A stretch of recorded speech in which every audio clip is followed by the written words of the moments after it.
Ya, kita lanjutkan Pak Nurholis, kalau tadi Anda sampaikan ini memang kemudian ada unsur kesalahan di sana, mencemarkan juga. Tapi masuk tidak dalam unsur penistaan agamanya? Ya, saya pribadi itu dari dulu tidak pernah sependapat dengan soal penistaan agama. Kenapa? Karena agama, nabi, kitab suci itu nggak bisa dinista. Yang terjadi adalah penganutnya itu bisa tersinggung, bisa merasa terlecehkan begitu. Karena itu kalau ada ayat atau pasal penistaan agama itu akan menjadi pasal karet dan itu akan berdampak buruk bagi kehidupan kita dalam konteks kebinekaan, keragaman gitu.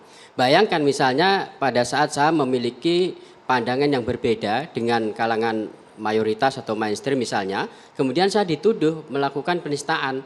Nah itu kan bahaya, dalam konteks demokrasi berarti saya nggak punya kebebasan, kan begitu gitu.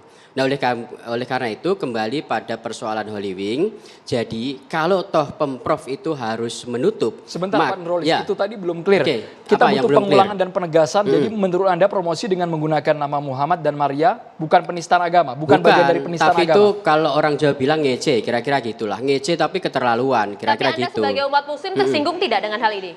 Ya, Ngece keterlaluan itu namanya menista itu. Gimana ente? iya, abang kita pribadi bisa merasa ternista. Nah ini yang harus dipahami gini loh, agama, kitab suci, Tuhan itu nggak bisa dinista. Ya sudah. Gitu. Terus kenapa tadi bilang bukan penistaan? Ya bukan penistaan, yang ternista kan kita sebagai penganutnya bang, gitu loh. Tuhan itu maha suci, begitu juga agama. Ya Gitu udah tahu Dia begitu, nggak akan ya jangan ternodai. ngomong sebaliknya dari itu. Nah kalau ngomong sebalik dari itu ya namanya menista. Enggak, yang sebaliknya itu gimana maksudnya? Ya tadi Muhammad tuh dimuliakan. Iya betul. Kok diundang minuman keras kayak begitu? Yang Itu diundang oleh menista. Holy Wing kan bukan Nabi Muhammad bang, orang yang bernama Muhammad, Ente yang gimana? kemudian memang yang kita bicarakan si Oliwing bukan Nabi Muhammad. Ya, makanya gimana kan, ente? karena itu maksud saya jangan terlalu jauh juga udahlah. dibawa sampai itu, ke Nabi Muhammad. Soal definisi yang kita berbeda boleh saja, tetapi kita pakai hukum. Hukum itu exactly. Pasal 5 ayat angka 5 ya. Pasal 1 angka 5 Undang-Undang nomor 40 tahun 2007 itu yang bertanggung jawab itu direksi. Pemegang saham juga harus bertanggung jawab. Jadi kalau 3.000 anggotanya atau karyawannya dibubarkan atau dipecat atau tidak lagi ada kerjaan, tanggung jawab dia. Kasih pesangon setahun misalnya cari kerja. Dalam Harus tanggung soal jawab. itu Jangan saya enak-enak sependapat aja. dengan Bang Egy gitu ya. Karena itu justru yang harus kita pastikan adalah Pemprov DKI sebelum menutup harusnya mengawal bagaimana manajemen itu bisa memberikan pesangon misalnya gitu. Jadi nggak tiba-tiba menutup lalu kemudian ini ter-PHK dan belum tentu dalam mendapatkan ilmu hak-haknya. hukum orang yang di gunung, orang tengah laut udah dianggap tahu. Ngapain Pemprov ngasih tahu-tahu begitu lagi? Udah dianggap tahu. Itu konstruk hukum begitu. Jadi Anda jangan menggiring-giring kita harus beri penjelasan dulu. Itu enggak. Tapi Gimana filosofi ilmu hukum bang, penegakan hukum itu kan dalam rangka untuk menegakkan keadilan, kebenaran, tapi juga kemanusiaan kan begitu. Pak Nurholis tadi Hukum tidak hanya keadilan. Bang Egy. Ada dua elemen lagi. Satu kepastian, yang kedua manfaat. Oke. baik. Nah, saya bicara kepastian hukumnya. Kepastian Ya, tapi hukumnya. manfaatnya di mana? Manfaatnya dia mungkin jadi hikmah nggak minuman keras itu. Kan kalau kerja di tempat minuman keras haram itu. Lalu Orang Islam nggak keberlanjutan boleh. hidup mereka bagaimana bang? Iya, tanggung si Hotman dia yang punya perusahaan. Nah inilah yang harus dikawal dan oleh bersama Pemprov pemerintah. DKI. Bisa Mengerti begitu. dalam hal ini ya. Ya, kenapa ente jadi Baik, mikirin yang begitu? kita boleh ke Ustadz Felix Xiao, Bapak-Bapak, kita ingin dengarkan pandangan Ustadz Felix Xiao, apakah ini masuk kategori pasal penistaan agama ketika promosi menggunakan nama Muhammad dan Maria? Tadi katanya bukan soalnya Ustadz. Mau gantian tempat duduk bang? Supaya lebih akrab. Baik, makasih. Assalamualaikum warahmatullahi wabarakatuh. Waalaikumsalam Waalaikumsalam warahmatullahi wabarakatuh. warahmatullahi wabarakatuh. Alhamdulillah, puji dan syukur kita panjatkan kepada Allah Subhanahu wa taala. Salat dan salam semoga kita curah dan limpahkan kepada baginda Nabi besar Muhammad sallallahu alaihi wasallam. Kita simulasi dulu kali ya. Saya pengen ngasih tahu tadi kan Bang Erles kan mungkin ditanya ya, gimana cara kita membuktikan bahwa ini adalah penistaan agama? Bahwa ini adalah bagian daripada sebuah kampanye yang terstruktur, tersistematis dan pasti disengaja. Bagi saya nggak ada dugaan disengaja, nggak, pasti disengaja. Contoh, dalam peribahasa bahasa Arab itu ada khalif tu'raf. Kalau Anda mau terkenal, Anda menyelisihi orang. Apalagi misalnya kalau lebih mau terkenal lagi kata orang Arab, kencing itu air zam-zam, pasti kamu terkenal. Jadi artinya kalau kita mau terkenal, kita harus melakukan sesuatu yang menyelisihi kebiasaan. Semakin besar kadar penyelisihan itu, maka semakin besar pula kontroversi yang akan didapatkan. Alias kalau dalam marketing, dalam online marketing, itu berarti adalah sesuatu yang nanti akan menarik interest. Itu sudah pasti. Karena saya dari tahun 2008 sampai tahun 2014 itu di manajer marketing. Jadi kita tahu proses marketing itu seperti apa.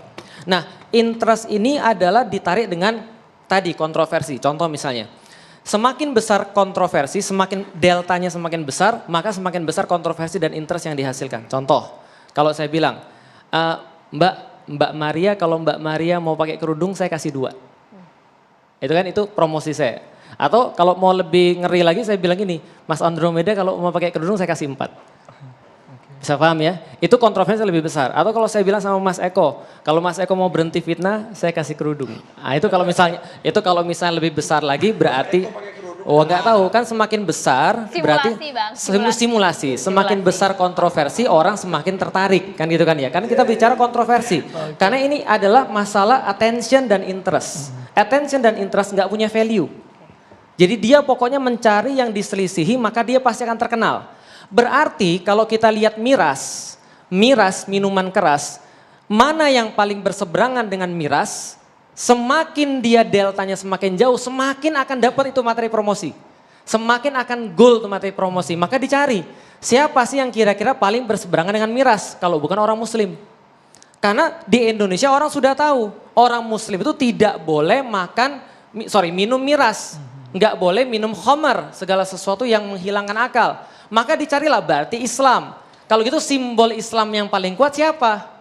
Simbol Islam yang paling kuat adalah Nabi Muhammad. Nggak mungkin orang muslim itu nggak hormat pada Nabi Muhammad. Nggak mungkin orang muslim itu diam ketika dia berhadapan dengan nama Nabi Muhammad. Kenapa? Karena nama Nabi Muhammad ini lebih penting daripada segala-galanya bagi orang muslim. Maka dipilihlah nama Muhammad. Kalau saya berandai-andai jadi orang yang marketingnya, saya akan mikir begini. Kalau gitu, kalau Muhammad doang, ketahuan dong niatan gue. Berarti gue cari yang lain lagi nih. Yang mana ya? Kalau cowok namanya Muhammad, maka kalau perempuan, Masya Allah, Maria. Bukan hanya di Katolik, Bunda Maria. Bundanya Yesus Kristus. Di kita Maryam sama, bacaannya Maryam sama. Bagi kita adalah bunda suci, perawan yang tidak pernah tersentuh manusia. Dan kesuciannya ini disebut oleh Rasulullah.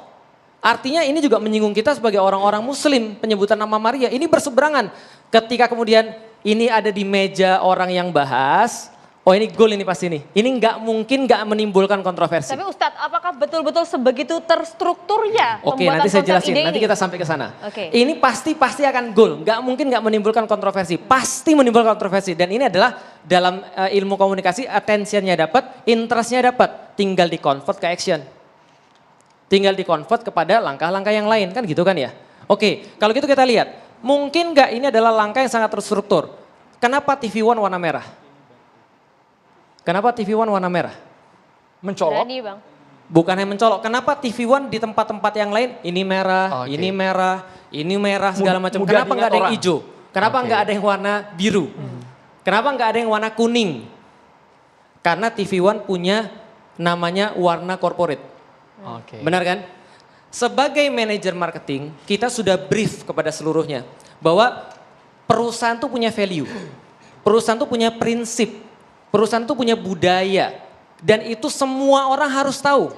Dari direksi sampai dengan tukang sapu itu semua harus tahu bagaimana visi perusahaan, misi perusahaan, lalu bagaimana kemudian nilai-nilai yang dijunjung perusahaan, budaya perusahaan. Sehingga yang saya khawatirkan Holy Wings ini sudah memberikan brief kepada orang-orangnya bahwasanya mereka itu pengen berhadapan-hadapan dengan sesuatu yang bersifat mainstream. Karena yang dijual mungkin sesuatu yang bukan mainstream. Mungkin sesuatu yang dalam tanda kutip berlawanan dengan agama. Maka muncul promosi kayak gitu. Artinya adalah apa? Ini adalah puncak daripada gunung es yang besar. Apa kemudian di bawah gunung es ini yang kita lihat ini? Narasi-narasi desakralisasi terhadap agama. Monsterisasi terhadap agama. Di barat sana ketika mereka kemudian melihat agama. Mereka jadi sudah bully-bulian. Karena di sana nggak ada muslim. Mungkin ya walau bisawab, orang-orang Katolik di sana kenapa nggak protes kita nggak tahu. Di barat, di Hollywood itu udah lebih ngeri lagi. Mereka menganggap tindakan menistakan agama, membuli, mocking terhadap agama, atau mengolok-olok agama, ini sebagai sebuah tindakan keren dan modern. Sebagai tindakan yang intelektual. Termasuk Holy Wings, misinya sejauh itu? Kita belum tahu, maka saya jelasin dulu. Ini di luar negeri. Ada kemudian komik yang kemudian ngomongin agama. Semakin berani nyinggung agama semakin hebat. Ngomong tentang Yesus ini, ngomong tentang Yesus itu dan seterusnya. Nyobek Quran. Bahkan ada film Hollywood yang ada kitab suci agama yang lain, terus kemudian mohon maaf dioles dengan kotoran. Dan itu ditayangkan tanpa ada protes. Maka kalau kita berbicara tentang toleransi, kalau misalnya Anda itu apa-apa dikit-dikit, oh nggak apa-apa, kita nggak tersinggung, dikit-dikit apa-apa kita nggak tersinggung, kita toleransi. Setiap orang yang toleransi pada semua hal, itu orang bingung dan nggak punya prinsip. Agamanya dihina, dia bilang enggak, ini bukan penistaan agama. Ketika kemudian nabinya kemudian dikatakan jelek, ini bukan penistaan agama.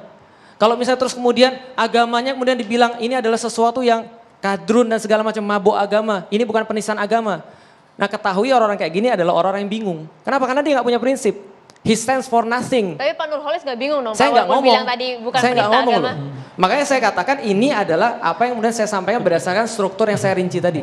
Oke, berarti kalau kita lihat seperti apa kasusnya Holy Wing ini, maka promosi yang kayak itu sudah mendapatkan hasilnya. Dia terkenal, viral, famous. Meskipun terkenalnya dalam tanda kutip Akhirnya negatif. sudah didapat tuh. Nah cuman kalau nggak ada yang ngomong nih, ini pasti lanjut lagi. Karena ini sudah jadi narasi. Dan narasi apa yang dikembangkan di Indonesia adalah desakralisasi agama. Simbol-simbol agama dilecehkan.